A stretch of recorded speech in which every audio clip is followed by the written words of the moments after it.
Hello everyone, I welcome you back to the channel Civil Spotlight, and in this particular part L75B we are going to discuss the rigid pavement design by RC58 numerical. अभी तक इस numerical की starting हुई थी, मैं वापस से start करता हूँ। एक न्यूमेरिकल है जिसको कि IRC58 के एग्जाम्पल से ही उठाया है मैं दिखाता रहूँगा बीच बीच में आप लोगों को। और इसके अंदर जो स्लैब है वो 3.5 बाय 4.5 मीटर्स की है। फ्रंट एक्सेल सिंगल एक्सेल के लिए 45% कैरी कर रहा है, रियर सिंगल है 15%, rear tandem is 25 and rear tridem is 15%। और एवरेज नंबर ऑफ एक्सेल्स पर कमर्शियल व्हीकल है 2.35। ओके, सो एज पर सर्वे सिंगल एक्सेल जिसके अंदर आप देखेंगे 10 किलो न्यूटन का डिफरेंस है, टेंडम एक्सेल इसके अंदर 20 किलो न्यूटन का डिफरेंस है, and in tridem axle it's about 30 kilo newton difference. उसके साथ सारी फ्रीक्वेंसीज दे दी गई हैं डिफरेंट डिफरेंट लोड के लिए। ओके, और CBR सबग्रेड दिया हुआ है 8%। इसके साथ साथ कुछ अदर इंफॉर्मेशन भी दी है, जैसे कि कमर्शियल व्हीकल्स जो हैं with spacing between front axle and first rear axle less than 4.5 metre is 55%। यानी कि ऐसे व्हीकल जो 4.5 मीटर लेंथ से कम है वो है 55% ऑफ ट्रैफिक। और traffic count indicate 60% of commercial vehicle travels during night hours. तो ये भी बता दिए नाइट में कितने ट्रेवल कर रहे हैं। अच्छा, हम यहाँ जो सॉल्यूशन निकालने वाले हैं वो एज पर जो कोड है उसके अकॉर्डिंग ही निकालेंगे। तो मैं एक बार आपको कोड का भी दिखा देता हूँ। आपको ये एग्जाम्पल दिख रहा होगा अपेंडिक्स 7, और इलस्ट्रेटिव एग्जाम्पल है, बिल्कुल इसी को फॉलो करेंगे। एंड यहीं से सारा क्वेश्चन लिया है मैंने। तो सॉल्यूशन बिगिन करने से पहले जो पार्ट है बेसिक कैलकुलेशन का वो यहाँ देख लेते हैं हम, और साथ साथ में जो डिज़ाइन स्टेप है पेज नंबर 23 उनको भी हम फॉलो करेंगे। पहले मैंने जब डिज़ाइन स्टार्ट किया था जिसके अंदर था कि नॉन टाइट शोल्डर्स की बात करेंगे, बट यहाँ पे जैसे बच्चों ने कहा कि सर बिल्कुल उस तरीके से ही करा दो जैसा कोड में है, और कुछ मिस्टेक्स भी रही हैं तो उनको करेक्ट करते हुए यहाँ बिल्कुल कोड ने जो फॉलो किया है, पहले 280 mm की थिकनेस ली, फिर 290 पे गया, फिर 300 mm पे गया। तो कैसे गया, तो उसके अंदर इन्होंने क्या क्या यूज़ किया, क्या क्या स्टेप्स थे, सारे यहाँ पे हम लोग डिस्कस करेंगे। तो सबसे पहले चलते हैं पेज नंबर 23 पे, जहाँ पे कि गिवन है स्टेप्स फॉर डिज़ाइन। तो सबसे पहला जो स्टेप है उसके अंदर दिया हुआ है कि कहाँ पे क्या करना है। तो उसमें सबसे पहले डिज़ाइन वैल्यूज़ के जो वेरियस पैरामीटर्स हैं उनको लिख लो, और एक ट्रायल डिज़ाइन ऑफ पेमेंट को अज्यूम करना होता है, और उसके लिए कर लेंगे हम। और उसके साथ साथ जो गिवन इंफॉर्मेशन है लाइक 30 ईयर्स के एंड में क्या MSA रहा होगा वगैरह वगैरह, छोटी कैलकुलेशंस वो हम पहले स्टार्ट करते हैं। एंड फिर उसके बाद प्रोपोर्शन ऑफ एक्सेल निकाल लेंगे, रिपीटेशन ऑफ लोड निकाल लेंगे, चाहे वो डे का हो नाइट का हो। और जो भी स्टेप 5 6 हैं इनको पहले मैं जो ऊपर के 2 3 4 स्टेप्स हैं इनको कंप्लीट करने के बाद यहाँ आके वापस आपको दिखाऊंगा। नाउ रेट जो गिवन है वो 7.5% ली है कोड ने, तो मैंने भी वो लिया। आप कहोगे आपने तो कहा था बाय डिफ़ॉल्ट 5% लेने को, बट कोड ने जो ली है मैं उसी को फॉलो कर रहा हूँ। इसके अंदर गिवन है 2 वे डिवाइडेड कैरेज वे। अगर 2 वे डिवाइडेड कैरेज वे है तो हर एक साइड 3000 हो जाएगा CVPD। तो 3000 CVPD लेंगे और एक तरफ की रोड को पहले डिज़ाइन करेंगे। और ऑब्वियसली क्योंकि प्रीडोमिनेटिंग साइड ली जाती है तो यहाँ तो इक्वली डिवाइडेड है, तो जैसी एक तरफ की रोड होगी वैसी दूसरी तरफ की रोड डिज़ाइन हो जाएगी। तो ये काम किया। अब हम फॉर्मूला लगाएंगे सबसे पहले। तो आपको याद होगा 365A 1 + r⁻n - 1 divided by r, यही फॉर्मूला था। तो a की वैल्यू है और one side it is 3000 CVPD रख दिया। रेट लिया 7.5%, वो भी रख दिया, -1 एंड दिस, इसको डिवाइड करेंगे तो ये मिल जाएगा 113.22 MSA, यानी कि मिलियंस के अंदर निकाल लिया। अब क्वेश्चन में क्या दिया हुआ है, ये कि जो एवरेज नंबर ऑफ एक्सेल्स पर कमर्शियल व्हीकल है वो है 2.35। एक्चुअल में बाय दिस इक्वेशन हमें मिलता है सिंगल एक्सेल। वो कमर्शियल व्हीकल्स हैं तो उनमें मल्टीपल एक्सेल्स हो सकते हैं, तो उनको कन्वर्ट कर लेते हैं सबको सिंगल में। तो इसका मतलब 2.35 से मल्टीप्लाई कर देता हूं इसको, तो वी गेट 266.07 MSA। और इसमें गिवन है 25% ऑफ प्रीडोमिनेंट ट्रैफिक। ये गिवन है जो भी मैंने आपको बताया क्लॉज नंबर 5 के 5.5.2.3 पे। इसमें क्या लिखा हुआ है? Taking into consideration these issue, it is recommended that 25% of total two-way commercial traffic may be considered as design traffic for two-lane, two-way road for the analysis of fatigue damage. Okay, now, so 25% predominant traffic कहाँ से आया? Code का मैंने आपको clause दिखाया। अब ये 266.07 का हम 25% लेंगे, विच इज 66.518।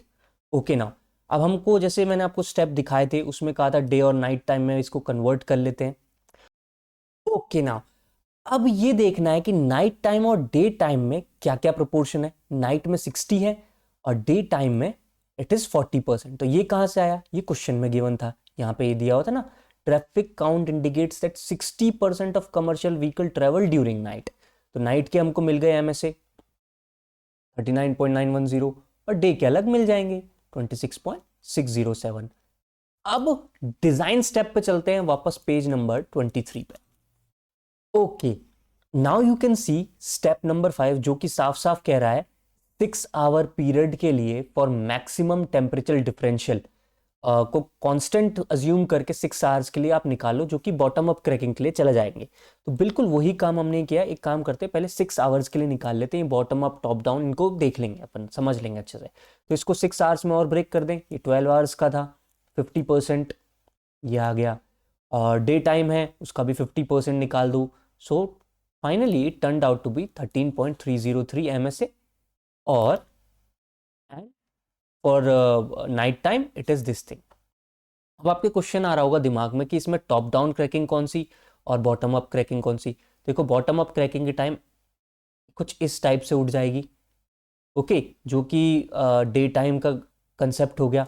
और टॉप डाउन क्रैकिंग के टाइम जो नाइट वाला कंसेप्ट होता है, रात ठंडी होती है, नीचे वाली लेयर थोड़ी ज़्यादा एक्सपेंड करती है as compare to upper one, तो ये कुछ इस तरीके से उठ जाएगा। तो ये वाली टॉप डाउन क्रैकिंग होती है, ये मैं समझा चुका हूँ। Now let's go to the part जिसके अंदर इसने कहा कि 55% for night less than 4.5 metre. ये मैंने क्या लिखा? देखो, क्वेश्चन जब हम कर रहे थे तो उसमें लिखा हुआ था कि 4.5 मीटर से छोटे सिर्फ 55% ऑफ कमर्शियल व्हीकल्स हैं। इसका क्या मतलब है? देखो, इसको मैं दिखाता हूं आपको through top down cracking. Top down cracking में ये कंसेप्ट था कि एक्सेल के लोड्स एजेस पे आएंगे तभी तो बीच में से फर्स्ट क्रैक इनिशिएट होगा। तो आओ यहां पर हम देखते हैं। सो ये वाला था 3.5 मीटर और ये है 4.5 मीटर। तो कोई भी एक्सेल जो 4.5 मीटर से छोटा होगा उसके दोनों पॉइंट्स दोनों एजेस पे आ जाएंगे and then there will be a crack in between the slab. वहीं अगर सपोज करो कोई कमर्शियल व्हीकल 4.5 मीटर से बड़ा है तो उसका एक एक्सेल तो दूसरे जॉइंट पे चला जाएगा और एक यहाँ पे रहेगा। तो उस वजह से वो टॉप डाउन क्रैकिंग को इनिशिएट नहीं कर पाएगा। तो हमें कौन से वैल्यूज चाहिए होंगे MSA के? जो 55% वाले हैं, यानी कि जो टॉप डाउन क्रैकिंग इनिशिएट कर सकते हैं, यानी कि 4.5 मीटर से 55% थे। तो उनको, ये जो हमने नाइट में 6 आवर्स वाले देखे हैं, इनका 55% यूटिलाइज करेंगे। तो टॉप डाउन क्रैकिंग के लिए यूजेबल MSA कितने हो गए? 10.975। Whereas the bottom up cracking जो डे टाइम वाला था उसके लिए कितने हो जाएंगे? 30.303। बिकॉज ऐसी चीज किसी बॉटम अप क्रैकिंग के लिए नहीं चाहिए। बॉटम अप क्रैकिंग में तो एक्सेल सीधे मिड पॉइंट पे होना चाहिए। ये बात भी आ गई समझ में। तो अब हम देख लेते हैं इंडिविजुअल रिपीटिशन क्या हुआ है टॉप डाउन क्रैकिंग यानी कि नाइट वाले के लिए और डे के लिए यानी कि बॉटम अप क्रैकिंग के लिए। अब जैसे यहाँ पे हमें यूजेबल निकल के आया 10.975, तो हमने 10.975 का सारा निकाल दिया। 0.45 था सिंगल एक्सेल के लिए जो फ्रंट में है, रियर सिंगल वाले के लिए 0.5 था, फिर टेंडम के लिए 0.25 था एंड ट्राइडम के लिए 0.15 था। तो इन सब की वैल्यूज़ को रेस्पेक्टिवली मल्टीप्लाई कर दिया और हमें पता चल गया कौन से टाइप ऑफ व्हीकल का कितना MSA है इन नाइट। सिमिलर वे में ये 13.303 वाला था जो हमने बॉटम अप क्रैकिंग के लिए निकाला, इसको मल्टीप्लाई कर देंगे डिफरेंट जो प्रोपोर्शन है एक्सेल्स के उनके साथ और उनका MSA हमको यहाँ पे मिल जाएगा। तो इस तरीके से हमने क्या निकाल लिया है, कौन सा व्हीकल कितने MSA का है for top down cracking and for bottom up cracking. So एक बार मैं कोड में भी चेक करा देता हूँ। कोड में जो ये फॉर्मूला लिखा है ना, इसमें -1 और आएगा, बस वही मिस प्रिंट है, बाकी सारी कैलकुलेशंस यहाँ पे ठीक की हुई हैं। मैंने थोड़े, मेरे को लगता है ईजियर, मेरे को वैसा लगता है कि मैं हर एक रोड को अलग अलग देखूं। इन्होंने 2 को एक साथ लिया है, फिर बाद में उसको हाफ कर दिया है इन लोगों ने। सो वो यहाँ पे किया है और आपको ले देके 6 आवर्स की निकालनी होती है नाइट टाइम की, जो कि 199 है, 1.99 जो हमने निकाला उतना ही, और टॉप डाउन करेंगे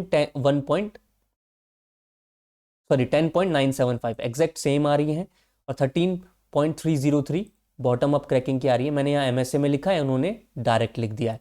सो यहाँ आ गया और इन्होंने फिर ये टेबल दिखाई है कि load category wise load repetition के अकॉर्डिंग कितना MSA हो गया। तो वो अभी मैंने आपको दिखा दी, बिल्कुल सेम टू सेम आ रहा है। दिखा देता हूँ मैं आपको, जैसे कि आप ये देख सकते हैं बॉटम अप क्रैकिंग के लिए 598, 199, 322 एंड 199।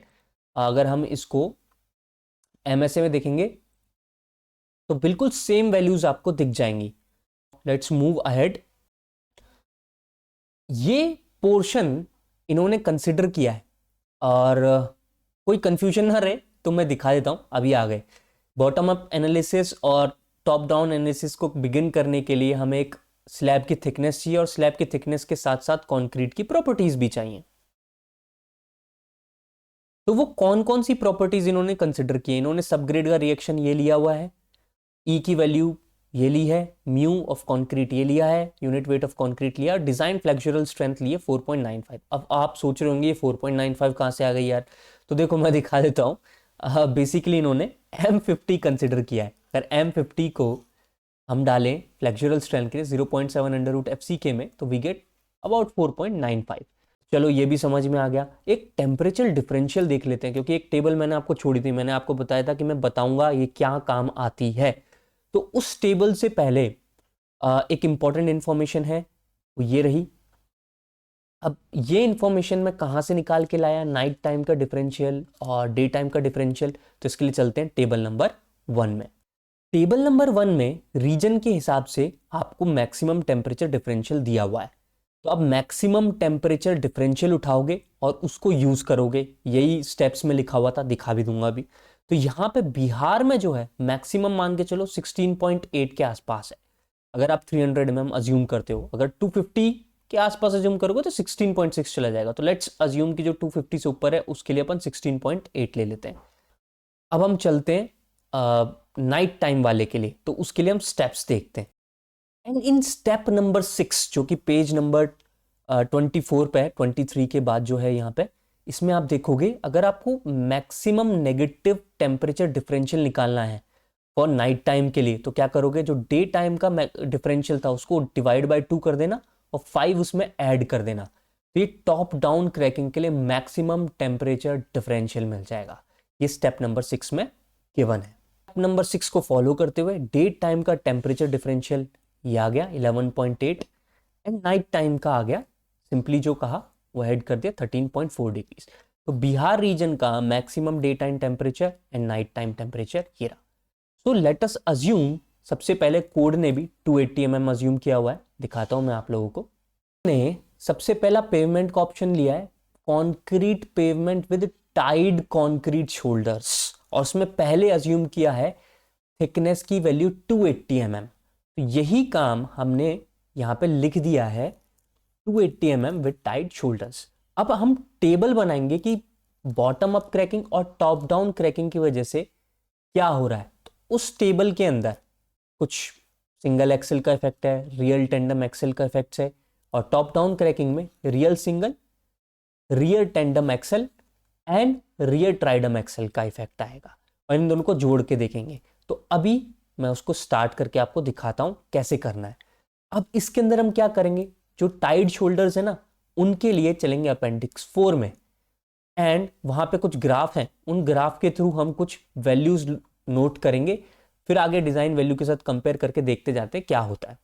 तो सबसे पहले चलते हैं ग्राफ 42 के पास।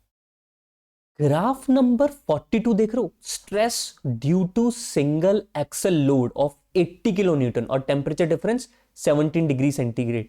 इसे जस्ट ऊपर देखोगे तो 13 का दिया है, और साथ में ये भी लिखा है विद टाइड कॉन्क्रीट शोल्डर्स। तो ये जो चीज है ये हमारे काम की है। हमने स्लैब थिकनेस कितनी ली हुई है, 280 mm, तो 280 mm यहां कहीं होगा, और यहाँ पे देखो मॉडुलस ऑफ सबग्रेड रिएक्शन के अकॉर्डिंग कुछ कुछ दिया हुआ है। आप कहोगे हमने तो 285 करीब लिया हुआ है, हाँ तो 300 के पास वाला ले लेना यार। अब यहाँ पे क्या देखो, ये जो बना हुआ है ना थोड़ा ऐसा है, मैं तो इतना जूम इन करके दिखा रहा हूँ, और अगर हमारे पास प्रिंटेड होता तो हम पहचान नहीं पाते कि टॉप वाला है कि नीचे वाला है। चलो एक आइडिया मारते हैं, ये डायमंड शेप वाला सबसे नीचे, इसके ऊपर स्क्वायर शेप वाला शायद ये होना चाहिए, फिर ट्राइंगल शेप 150, तो इसका मतलब सबसे ऊपर वाला 300 के आसपास वाला होगा। तो हम ये 280 mm की थिकनेस के आसपास जाएंगे, तो ये 1.5 से थोड़ी ऊपर यहाँ कहीं आएगी। तो क्या लें इसको, 1.6 1.7 के बीच कुछ भी ले सकते हैं। तो let's take this as 1.65। Okay, तो मैंने लिखा है 80 किलो न्यूटन सिंगल एक्सेल के लिए 1.65 हो गया। उसी तरीके से ग्राफ नंबर 43 पे आते हैं, अगेन सेम प्रोसीजर फॉलो करेंगे, and it is near to 2, तो इसको 2.1 ले लिया है। सिमिलरली आप ये देख रहे होंगे कि ग्राफ नंबर 44 पे 160 किलो न्यूटन के 2.40 आ जाएगा। सिमिलर वे में हम करेंगे तो एक चीज जो हमें कॉमन देखने को मिल रही है यहाँ पे वो ये है कि जो लोड है ना वो 120 है, फिर 160 हो गया, फिर सीधे 200 चला जाएगा, ऐसे करके बढ़ रहा होगा। तो ऐसे करके हम जितने भी लोड गिवन है इस कर्व के थ्रू वो सारे लिख लेंगे, और उनके रिस्पेक्ट में आने वाले जितने भी स्ट्रेसेस हैं वो सारे यहाँ पे लिख लेंगे। अब हमें पता है डिजाइन स्ट्रेस कितना है, 4.95, सभी के लिए 4.95 है। एक आएगा फिर इसके बाद स्ट्रेस रेशियो। स्ट्रेस रेशियो का मतलब है ये जो ग्राफ से आपने स्ट्रेस लिया है डिवाइड बाय डिजाइन स्ट्रेस, तो ये 1.65 divide by 4.95, 2.10 divide by 4.95, 2.4 divided by 4.95, देख रहे हो सब क्या आ गया, 0.33, 0.42, 0.485। चलो यहां तक तो बड़ा आसान है। अब आगे चलते, अब आते हैं इक्वेशन नंबर 5 और 6 जो मैंने आपको लास्ट लेक्चर में बहुत अच्छे से बताई थी। ठीक है, उसके ऊपर वापस चलते हैं, और वहां होता है मैक्सिमम अलाउड रिपीटेशन। तो हम देखते हैं अब कोड के अंदर मैक्सिमम अलाउड रिपीटेशन की इक्वेशंस को।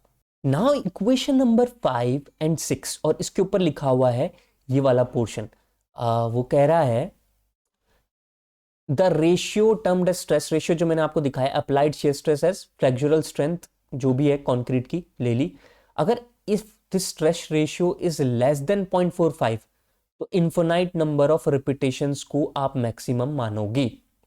बट अगर रेशियो की वैल्यू 0.45 से 0.55 है तो n की वैल्यू इस फॉर्मूले के थ्रू निकालोगे, और अगर 0.55 से ज्यादा है तो इक्वेशन नंबर 6 यूज करोगे।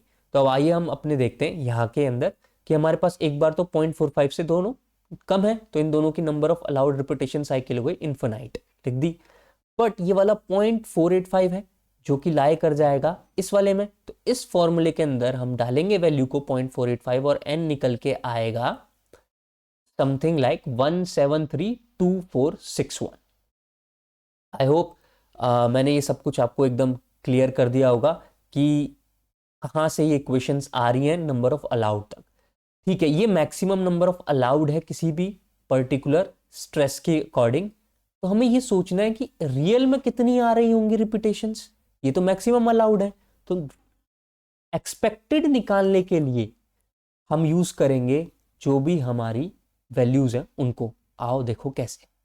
ओके, इसको देखने से पहले एक बार इस कर्व को देखो, यहां क्या लिखा है, सिंगल एक्सल लोड।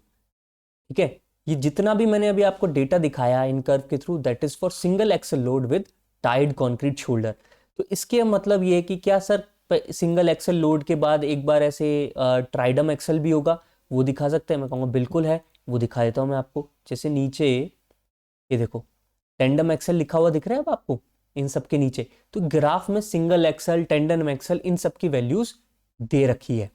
अब आप आओ पुरानी कैलकुलेशन पे, तो बॉटम अप क्रैकिंग के लिए हमें याद है डिफरेंट डिफरेंट एक्सेल्स के लिए, जैसे सिंगल फ्रंट, सिंगल रियर हमने निकाल लिया था ना। तो अभी हम BUC की बात कर रहे हैं, टॉप डाउन की नहीं करेंगे, वो बाद में करेंगे।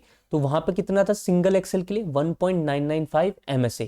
तो इसी को यहां पे लिया है 1.995 MSA को, और इसका प्रपोर्शन कितना है अकॉर्डिंग टू दैट उसको मल्टीप्लाई किया हुआ है। अब आप सोच रहे होंगे ये प्रपोर्शन कहां से निकाल दिया है, तो वो भी दिखाता हूं मैं। क्वेश्चन में गिवन है ये, तो क्वेश्चन में 14.15 गिवन था 80 किलो न्यूटन वाले के लिए, क्योंकि 85 से कम है। फिर 90, फिर हमने 120 के अकॉर्डिंग निकाला था, तो वो 2.65 है। Then 160, that is 12.98। एग्जैक्ट वो प्रोपोर्शन वैल्यूज को मल्टीप्लाई कर दिया है सिंगल एक्सेल की वैल्यूज वाले पावर पार्ट के साथ। तो हमें एक्सपेक्टेड कितने रिपीटेशन है in 30 years of design period वो मिल गए, और मैक्सिमम कितने अलाउड है वो मिल गए।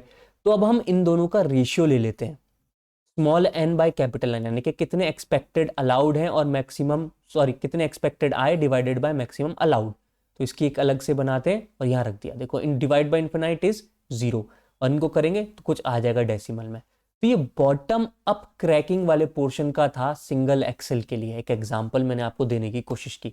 सिमिलर वे में हम लोग पूरा की पूरा वापस से कर्व उठाएंगे, जैसे मैंने अभी दिखाया, graph number 100, 101 and so on so पे जाएंगे।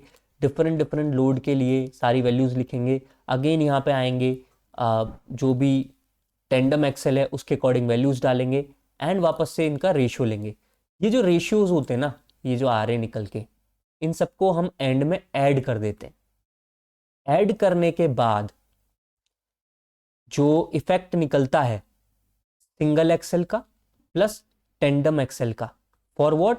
BUC, यानी कि बॉटम अप क्रैकिंग, उसका सम ले लेंगे। तो इसलिए मैंने एक छोटी सी टेबल बनाई है जल्दी से आपको याद दिलाने के लिए कि हाँ क्या क्या कर रहे हैं। सिंगल एक्सेल के लिए निकाल लेंगे वो small n by capital N, फिर टेंडम एक्सेल का small n by capital N। उसी तरीके से सिमिलर वे में जो ये टॉप डाउन क्रैकिंग है, इसके लिए रियर सिंगल, फिर रियर टेंडम एक्सेल जिसका 50% लेना है, एंड रियर ट्राइडम एक्सेल जिसे 33% लेना है। इनकी भी कुछ वैल्यूज निकल के आएंगी small n by capital N वाली, उनको ले लेंगे। तो उन सबको जब ऐड करेंगे, उन डेसिमल वैल्यूज को सम आएगा, फिर उस सम को इन पांचों वैल्यू को ऐड करेंगे, वो लेस देन होना चाहिए 1।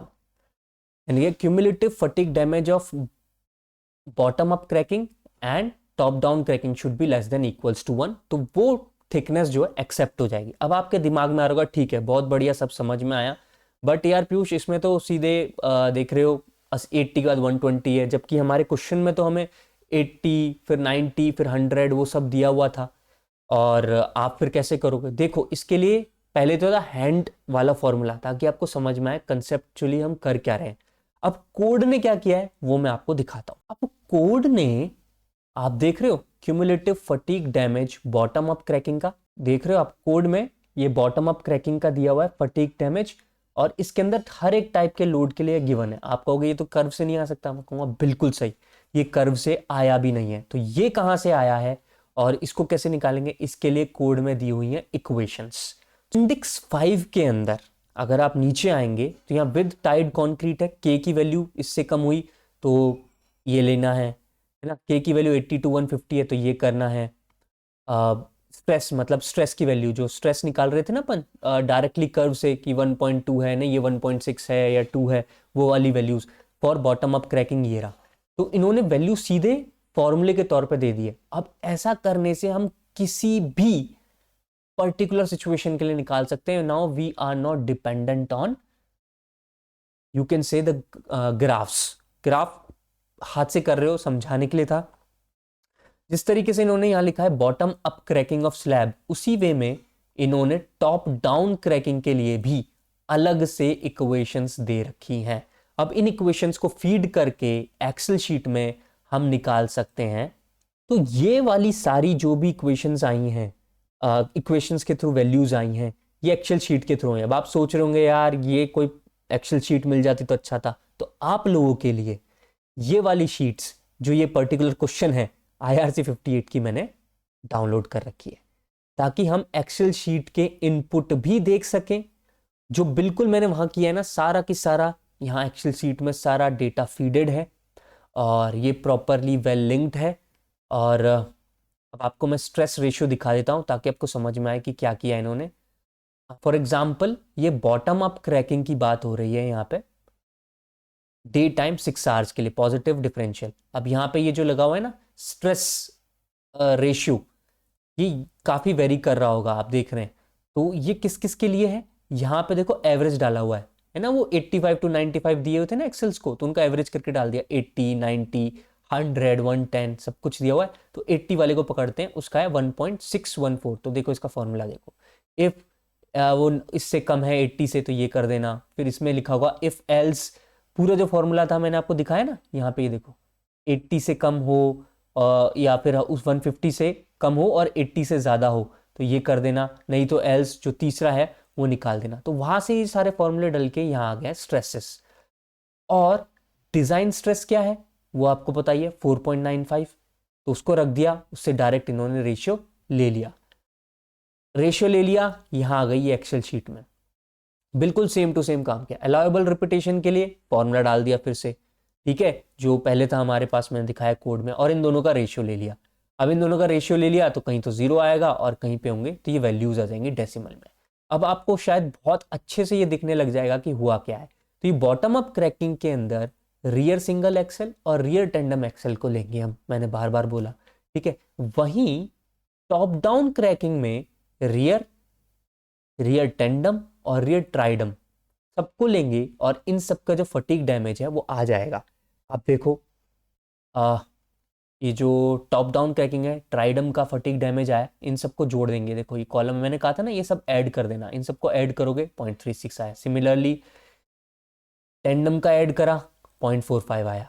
सिमिलरली रियर को ऐड किया 0.246 आया। सिमिलरली जो ग्रीन ग्रीन में दिख रहे हैं ना, ये बॉटम अप क्रैकिंग के ऐड है। तो इन सब ग्रीन वालों को एक साथ ऐड कर देते हैं, तो इनकी वैल्यू आ रही है 1.730। अब यही आ रही है क्या, बिल्कुल यही दिखाता हूं मैं आपको, ये देखिए।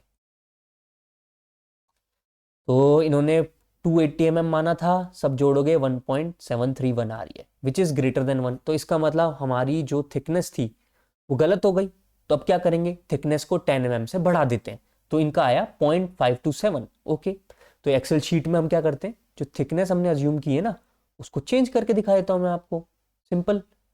यहाँ 0.29 एंटर, जैसे ही एंटर करूंगा यहाँ पे वैल्यूज बदल जाएंगी। देखो 0.28 हो गई, 0 हो गया, 0.081, देख रहे हो ना। And when all these added it comes out to 0.533 which is almost like this। so हमारे पास ये आ गया। इसके बाद भी इन्होंने कहा नहीं हम 30 साल के लिए डिजाइन कर रहे हैं, उसमें री टेक्सचरिंग करेंगे, तो एक काम करो 300 mm की थिकनेस को अज्यूम कर लो। तो मेरी साइड से मैं पूरी कोशिश कर रहा था कि आपको ये समझ में आए कि ये डिज़ाइन आखिर हुआ कैसे है। तो ये वो एक्सेल शीट है जो उस एग्जाम्पल की है, IRC58 की। तो मैंने इसमें कोशिश की है कि कैसे सारा की सारा कंसेप्ट आता है और कैसे लिया जाता है वो यहाँ बता दिया है। अब सिमिलर पार्ट में आपने देखा इसने ऑप्शन 1 लिया था टाइड कॉन्क्रीट, अभी ऑप्शन 2 ले सकता है बिना टाइड कॉन्क्रीट का, विदाउट मतलब शोल्डर वाला जो होता है। फिर उसके अकॉर्डिंग ट्रायल डेप्थ लेगा, जैसे ऑप्शन 2 हो गया विद नो कॉन्क्रीट शोल्डर, फिर उसको अंदर कराया। तो excel sheet is much more safer way of doing it. तो मेरी साइड से ये कोशिश थी समझाने की कैसे डिज़ाइन करते हैं थिकनेस एक स्लैब की। और जहाँ तक रही बात ये एक्सेल शीट की, आप लिख देना IRC58 2015 एग्जाम्पल, किसी भी IIT की साइट या किसी प्रोफेशनल कोई भी अगर कंपनी होगी तो उसने डाल रखी होगी, वहाँ से आप यूज़ कर सकते हैं और अपना प्रोजेक्ट या कोई भी काम या कोई छेड़खानी करके सीख सकते हैं। So guys this was all from my side for this particular numerical. I hope I made things very clear to you. If you have any query अभी भी हो तो आप कमेंट सेक्शन में बता दीजिएगा। इस वीडियो को लाइक कर दो, सब्सक्राइब कर लो चैनल को और शेयर करते रहा करो, क्योंकि मैं ये सब काम मतलब शेयरिंग का, किसी को बताने का ज़्यादा नहीं करता हूँ। तो I am totally dependent on students. और कोई अच्छा कमेंट लगता है तो कमेंट भी नीचे कर दिया करो, ताकि इससे ज़्यादातर जो एल्गोरिथम है यूट्यूब का, या नीडी स्टूडेंट्स तक इस वीडियो को पहुंचाता रहे। Thank you, signing off, God bless you all.